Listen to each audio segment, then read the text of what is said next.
जय सीताराम, हर हर महादेव। आइए जानते हैं, देवताओं से भी अवध रहने वाले, देवताओं पे भी विजय प्राप्त करने वाले जलंधर की उत्पत्ति कैसे हुई और जलंधर किसका पुत्र है।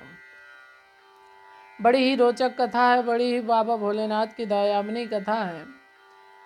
एक समय बाबा भोलेनाथ की परीक्षा के लिए इंद्र पधारे और इंद्र ने वध करना चाहा, तब बाबा भोलेनाथ को क्रोध आया और वही क्रोध की ज्वार तीसरे नेत्र से जो अग्नि प्रकट हुई, उस अग्नि को भोलेनाथ ने समुद्र में फेंक दिया। क्योंकि इंद्र ने स्तुति करी तो इंद्र को बचाने के लिए उस अग्नि को समुद्र में फेंक दिया।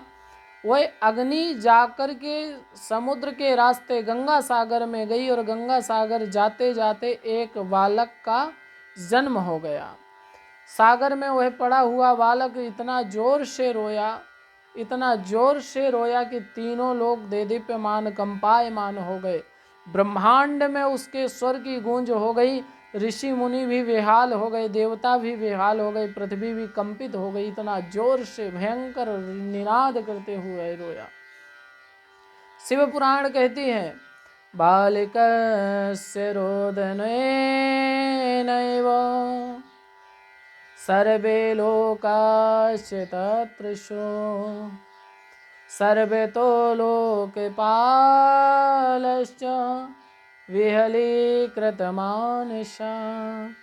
बालक के रोने का स्वर सुन करके सभी देवता अधीन हो गए, सभी देवता भयभीत हो गए। सब जाके ब्रह्मा जी के पास पहुंचे कि बाबा ब्रह्मा जी पितामह, ये इतना छोटा बालक कौन इतने ऊंचे स्वर से रो रहा है कि पूरा ब्रह्मांड भयभीत हो गया है। बाबा ब्रह्मा ने बिना देर किए हुए गंगा सागर पहुँचे। सागर में जाकर के जैसे ही सागर के पास पहुँचे, सागर प्रकट हुआ देवताओं का रूप धारण करके और उस बालक को उठा करके बाबा ब्रह्मा की जो गोदी में रख दिया। महाराज जी, आपका पुत्र है, आप संभाल है। ब्रह्मा जी ने कहा, इंद्र भाई सागर, समुद्र, चलो ये मेरा पुत्र तो है, परंतु इसकी उत्पत्ति कैसे हुई, इसका मूलतः पुत्र कौन है, ये बात बताओ। समुद्र कहता है, महाराज मुझे ये पुत्र थोड़ी समय में अभी गंगा सागर में ही उत्पन्न हुआ। थोड़ी देर पहले तो कुछ भी नहीं था, थोड़ी देर में ये पुत्र उत्पन्न हो गया, थोड़ी देर में रोने लगा और अब आप आ गए हो तो महाराज आपकी बड़ी कृपा होगी, आप इस बालक का जातिकरण, नामकरण संस्कार कर दीजिए। ब्रह्मा जी ने देखा कि इतना विचित्र बालक, इतना शक्तिशाली। समुद्र की बहुत बार स्तुति करने पे बाबा ब्रह्मा कहते हैं, चलो ठीक है, आप कहते हो तो मैं इसका नामकरण कर देता हूँ। जैसे ही नामकरण का नाम सुना, उस बालक ने भगवान ब्रह्मा की जोर से गर्दन पकड़ी और इतना जोर से दबाई, इतनी जोर से गर्दन दबाई कि ब्रह्मा जी के नेत्रों से अश्रु आ गए, किसी प्रकार से छुटा ना सके। फिर बाबा ब्रह्मा जी ने बहुत प्रकार से दोनों हाथों का जोर लगा करके किसी प्रकार से उस बालक से छूटे। तब तक आंखों में आंसू आ गए, लगा कि आज ही जीवन का अंत समय था। ब्रह्मा जी ने सोचा ये कोई साधारण बालक नहीं हो सकता, इतना शक्तिशाली, इतना पराक्रमी, पर चलो इसका नामकरण संस्कार करते हैं। तो सागर से कहते हैं, सुनो समुद्र भाई, ये बालक तो बहुत पराक्रमी होगा, इसको तीनों लोक में कोई भी जीत नहीं सकेगा और साक्षात विष्णु भगवान भी इसका वध नहीं कर सकते, इसकी मृत्यु नहीं हो सकती। विष्णु भगवान से भी सिर्फ और सिर्फ रुद्र से इसकी मृत्यु हो सकती है, पर भोले बाबा का कोई अपराध नहीं करेगा तो भोले बाबा का क्या अटका है किसी को मारने का। तो देखो भाई, भोलेनाथ के अलावा इसको कोई मार नहीं सकता और जहाँ से ये आया है कालांतर में वहीं जाएगा, जहाँ से ये प्रकट हुआ है वहीं पे विश्राम लेगा और बहुत ही पराक्रम बालक होगा, बड़ा ही धैर्यवान, बड़ा ही सागर के जैसे गंभीर और बड़ा ही योद्धा होगा। समुद्र बोला, सो तो ठीक है, पर महाराज इसका नाम भी बता देते।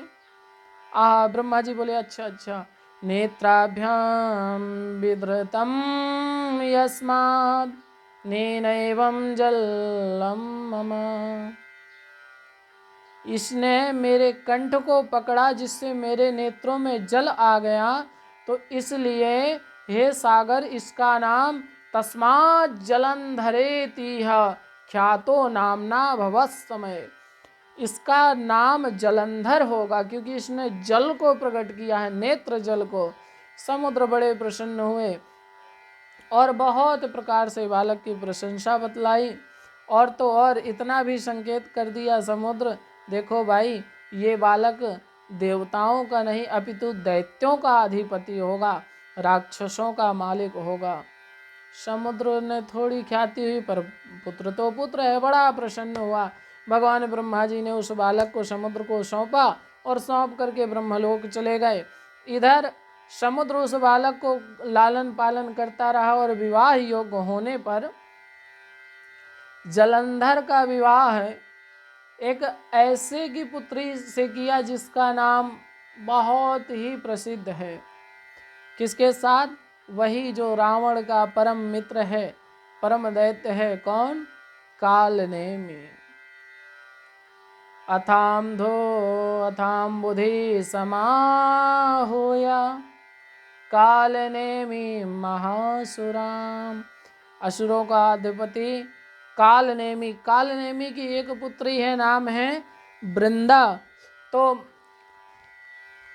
कालनेमी से समुद्र ने कहा कि भाई मेरे पास एक पुत्र है, बड़ा पराक्रमी, बड़ा योद्धा है, और तुम्हारे पास एक पुत्री है परम सती परम पतिव्रता रहने वाली, तो क्यों ना हो तो इनका विवाह कर दिया जाए।